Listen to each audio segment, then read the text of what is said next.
राय opinion सुनने के लिए आपका बहुत बहुत स्वागत है। उम्मीद करता हूँ आप सब अच्छे होंगे। आप देख रहे होंगे राहुल गांधी कांग्रेस को पुनर्जीवित करने का प्रयास कर रहे हैं। बहुत अच्छी बात है कि स्वस्थ राजनीति में, स्वस्थ प्रजातंत्र में विपक्ष का भी मजबूत होना बहुत ज़रूरी है। उसमें वो कामयाब होते दिख रहे हैं। उनकी यात्रा दक्षिण से उत्तर की ओर पहुँच चुकी है। वो सब कुछ बढ़िया कर रहे हैं। बड़ी रैली उसमें जुटती दिख रही है, भीड़ उठती जुटती दिख रही है। कुछ विपक्षी नेता भी उनके साथ लामबंद होते हुए नजर आ रहे हैं। कुछ लोग सहमत भी हो रहे हैं कि शायद उनको 2024 में मोदी के अगेंस्ट में विपक्ष का प्रधान पद का उम्मीदवार बनाया जाए। लेकिन इसके साथ साथ एक दुख की बात है, कभी वो रैली में जो अपने भाषण देते हैं वहाँ पर वो कुछ उलझुल सी टिप्पणियाँ कर देते हैं। वो फिर क्योंकि आजकल सोशल नेटवर्किंग का ज़माना है, तो वो चीज़ें तैरती रहती हैं। कभी फेसबुक में, यूट्यूब में वो घूमती रहती हैं। लोग उसी को बार बार वो कटिंग को वायरल करते रहते हैं।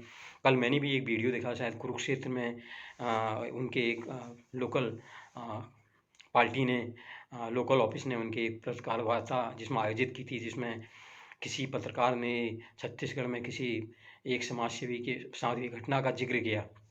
पहले आप वीडियो देखिए। सवाल पूछना चाहता हूँ कि आप लगातार कह रहे हैं कि डर का माहौल है, नफरत फैल रही है, डर का माहौल है। आपकी सरकार छत्तीसगढ़ में है, वहां पर सोनी सोरी जो कि इंटरनेशनल ह्यूमन राइट एक्टिविस्ट मानी जाती हैं, उनके घर की बिजली काट दी गई है। वो अंधेरे में रह रही हैं। अभी कुछ दिन पहले वहां पर एक 19 साल के आदिवासी लड़के का छत्तीसगढ़ पुलिस एनकाउंटर करती है।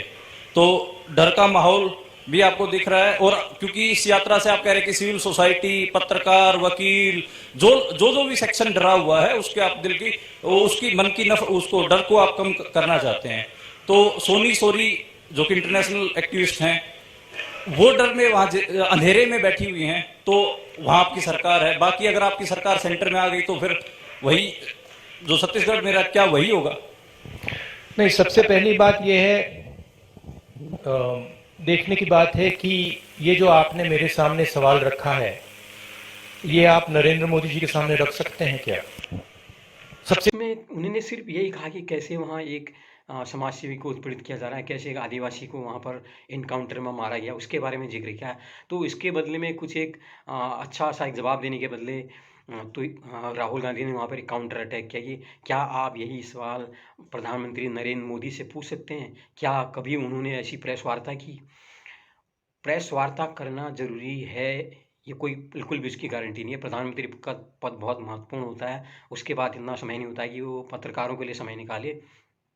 उसका समय जितना भी हो, कामों में लगना चाहिए। उसका समय कीमती है। उसका जो काम है, देश विकास के काम है, जो विपक्ष के साथ वार्ताएँ हैं, जो राजनीतिक दलों के साथ भेंट है, वो उसके साथ ज़रूरी है। पत्रकार के साथ उसकी वार्ता करने के लिए पूरा प्राइम मिनिस्टर कार्यालय भरा पड़ा रहता है। उसके फिर जो बाकी मंत्री हैं, वो लोग समय-समय पर वार्ता करते रहते हैं। तो क्यों बार-बार इसको एक नैरेटिव बनाने की वो कोशिश की जाती है कि प्रधानमंत्री नरेंद्र मोदी पत्रकारों से बचते हैं, वो पत्रकारों का सामना नहीं कर सकते हैं। ये नैरेटिव गढ़ के आखिर राहुल गांधी, मुझे लगता नहीं है वो चीज़ हासिल करेंगे जिसकी वो उम्मीद कर रहे हैं। भीड़ बननी है थोड़ा उनको, मुझे लग रहा है अपने जो अपने भाषण हैं, अपने जो टीका टिप्पणी है उस पे गौर करना चाहिए। उनको यहाँ पर काम करने की ज़रूरत है। वो काफ़ी सक्रिय हैं। कोई लोग उनको टी-शर्ट के नाम पर हीरो बना रहे हैं, लेकिन इतना बड़े देश का प्रधानमंत्री टी-शर्ट के नाम पर कोई चुनेगा ऐसा मुझे लगता नहीं है। उनके अंदर काबिलियत है, क्षमता है, उनके पास पूरी राजनीतिक विरासत है। उनके पिताजी प्रधानमंत्री थे, उनकी दादी प्रधानमंत्री थी, उनके पिताजी के नाना जी प्रधानमंत्री थे। तो एक राजनीतिक विरासत है पूरी, उनके साथ पूरा अनुभव है। और सबसे अच्छी बात है, पूरी कांग्रेस पार्टी उनके पीछे खड़ी है और जो उनको प्रधानमंत्री के तौर पे देखना चाहती है।